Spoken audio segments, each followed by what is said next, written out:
let us learn about connective tissue. So we know the animal tissue, there are 4 types. They are epithelial tissue, connective tissue, muscular tissue and nervous tissue. So let us learn about the connective tissue. So what is connective tissue?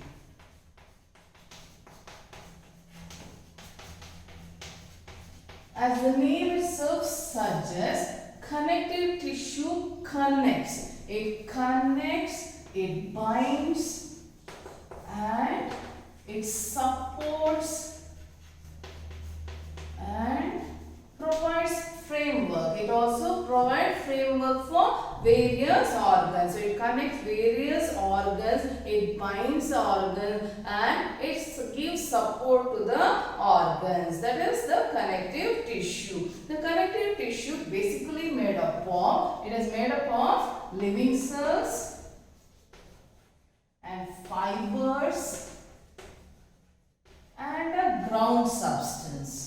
And a ground substance is a non-cellular substance that is not made up of any cell. It is a ground substance which is normally referred as matrix. It's a non-cellular jelly-like substance that is called ground substance, that is matrix. Okay. So the connective tissue is made up of living cells, fibers and the matrix. Based on the type of matrix,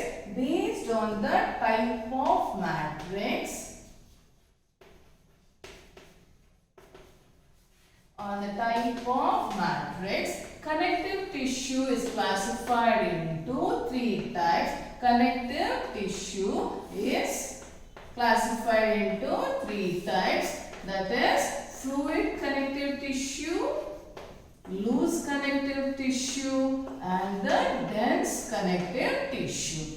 Based on the type of matrix, connective tissue is classified into fluid, loose and dense connective tissue. If the matrix is fluid in nature, then it is fluid connective tissue. If the cells and fibers are loosely arranged with lot of spaces, then it is loose connective tissue. If the cells are compactly arranged, then that is called dense connective tissue. Fluid connective tissue, we'll be learning about blood and lymph. Whereas loose connective tissue, we'll be discussing about areolar tissue and adipose tissue.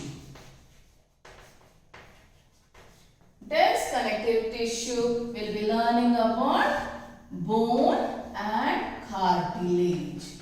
Bone and cartilage forms the dense connective tissue. So this is the classification of connective tissue.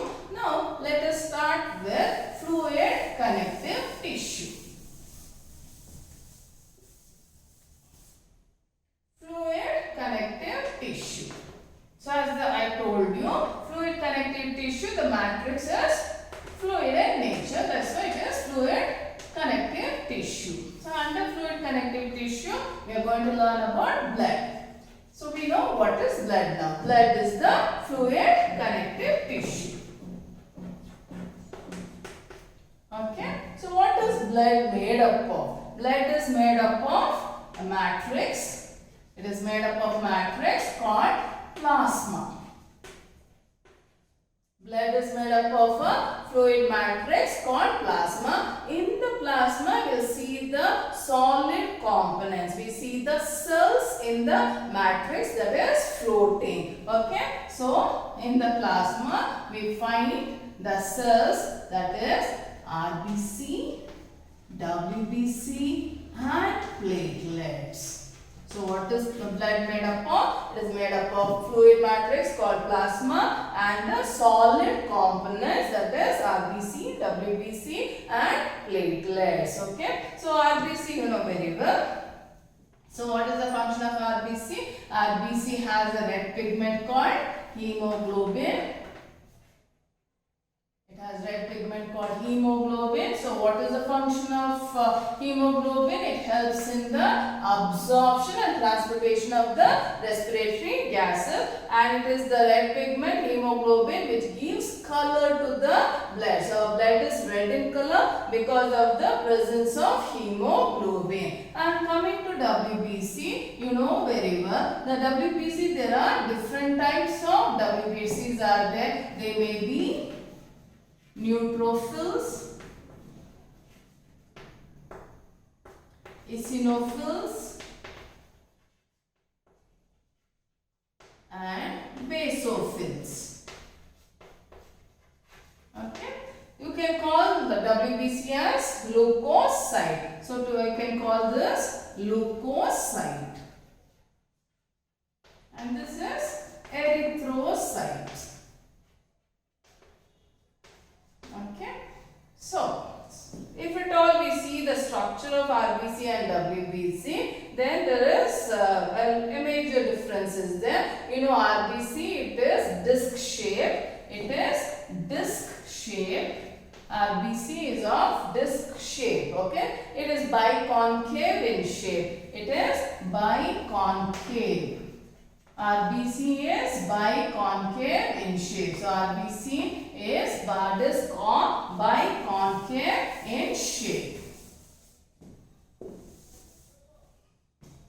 It is disc or biconcave in shape. And remember that RBC, the mature RBC, it does not have nucleus. Nucleus is absent.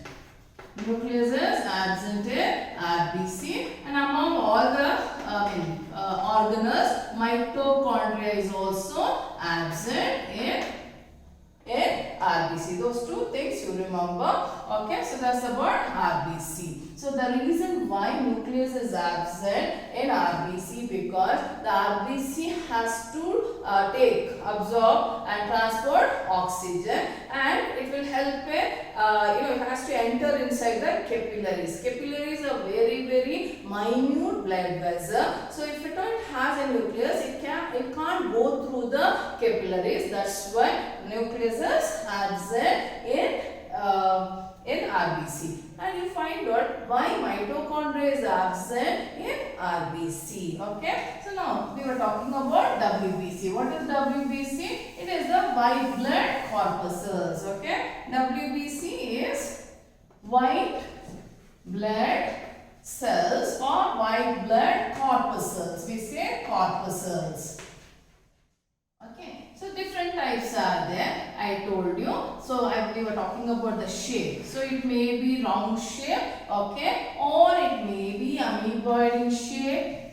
Okay, here the nucleus. Talking about the nucleus, they may be lobed nucleus like this. They may be lobed.